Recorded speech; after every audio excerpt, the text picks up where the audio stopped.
Well, welcome to the Echo Tips podcast. This is episode number 59. Our topic for today is going to be adjusting your alarm and timers. In particular, we'll be talking about snoozing your alarm and adjusting timers that maybe you set on a food item or something like that.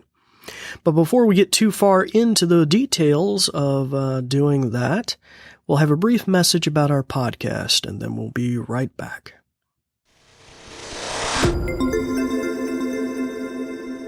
This episode is brought to you by the New Vision program at Goodwill. We're also grateful for the kind use of WVTF Studios. New Vision is a program of Goodwill that provides information services and assistive technology training to individuals with visual impairments living in Southwest Virginia. Goodwill Industries of the Valleys is a nonprofit organization serving the New River, Roanoke, and Shenandoah Valleys of Virginia. Goodwill's mission services help individuals with disabilities and disadvantages to get back to work and gain greater independence. These shows are provided for educational purposes. This podcast may not be retransmitted, sold, or reproduced without written permission from New Vision.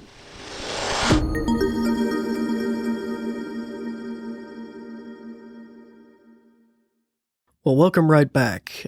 My name, if you're new to our podcast, is David Ward. I'm an assistive technology instructor with the New Vision program at Goodwill, based here in Southwest Virginia. And if you're listening again, it's good to have you back as well.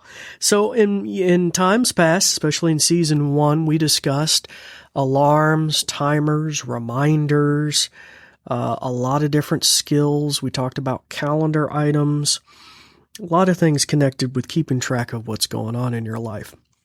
We've even talked about repeating alarms, repeating reminders, and the fact you can set multiple timers. But today we're going to zero in on some features that have slowly been adjusted, but may be really helpful to you.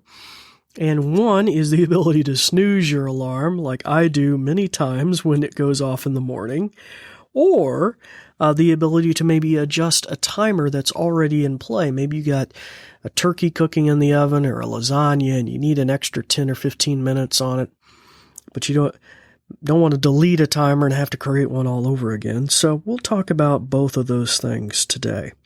But before I actually demonstrate that, it would be good for you to shut off the microphone on your Echo. That way she's not listening when I'm giving the commands, and that could create all sorts of confusion. So anywho, so if you have a Pringle can, that's what I call it, like a cylinder Echo or even a little hockey puck one, on the top, there should be some buttons, and you're looking for one that has a silhouetted microphone with a slash through it, and that will shut her ears off so she isn't responding to her name. And if you have an Echo with a screen on it, like the Amazon Echo Show, across the top rim on the left side, it's the last button that would have shut her ears off as well. And on either device on the Show, you'll see a red line across the bottom of the screen. On the Echo Pringle can, if you will, you'll see a red ring across the top. And you also hear a thump sound on both accounts. So that tells you that basically her ears are off. So I'll give you just a second to do that. That way we don't have any confusion, and then we'll press on. Okay. So let's start with something really basic. Let's start with an alarm. And we'll just set an alarm. First, let's find out the time. Alexa, what time is it? The time is 2:38 p.m. Alexa, set an alarm for 2:39 p.m. Second alarm set for 2:39 p.m. Okay, so it should be going off in here a few moments. And now what we're going to do is snooze it. Now, by default, if I just say snooze, there she is, she'll snooze for 10 minutes.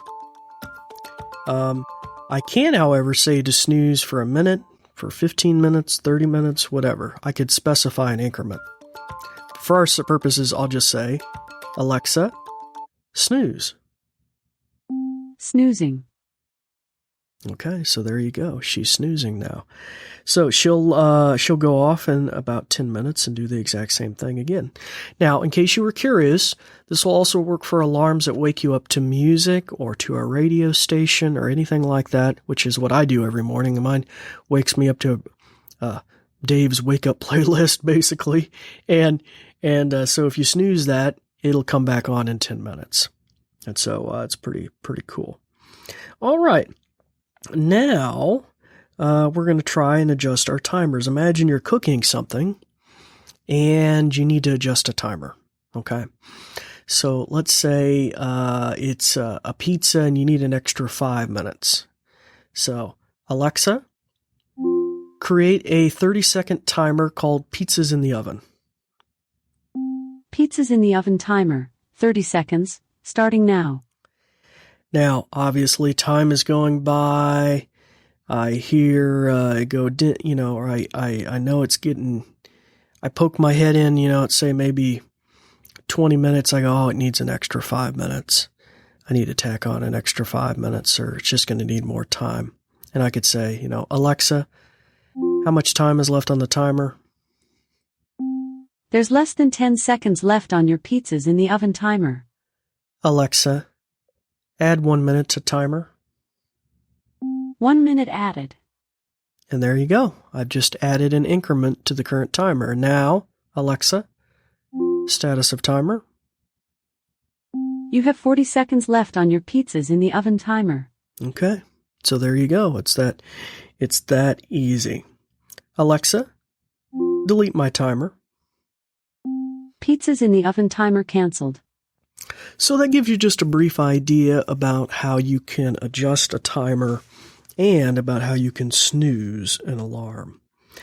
Well, our next episode is going to be dealing with a new feature in the Echo, and it's a pretty cool one. It's called break-in detection, or guard mode. That's right. You can actually use your Echo as kind of a security device, an ad hoc security device at home. And we're going to learn a little more about how that would work. It could detect a breaking window, a fire alarm that goes off, somebody kicking a door in, and I think you'll find that pretty cool. So we're going to look at that in our next episode. Until that time, it's time to turn your microphone back on, start practicing some of the many things that you've learned here. I'm David Ward for the New Vision program at Goodwill, signing off, and we thank you for listening. Thanks, Dave. In conclusion, let me tell you a thing or two. This episode is brought to you by New Vision at Goodwill Industries of the Valleys, and it is also made possible in part by a grant from Community Foundation serving Western Virginia. And there's more. We're also grateful for the kind use of WVTF Studios. New Vision is a program of Goodwill that provides information services and assistive technology training to individuals with visual impairments living in Southwest Virginia. For more information, check out our website at goodwillvalleys.com/newvision, with no spaces. Goodwill Industries of the Valleys is a nonprofit organization serving the New River, Roanoke, and Shenandoah Valleys of Virginia. Goodwill's mission programs help individuals with disabilities and disadvantages to get back to work and gain greater independence. These shows are provided for educational purposes. This podcast may not be retransmitted, sold, or reproduced without written permission from New Vision. Thanks for listening.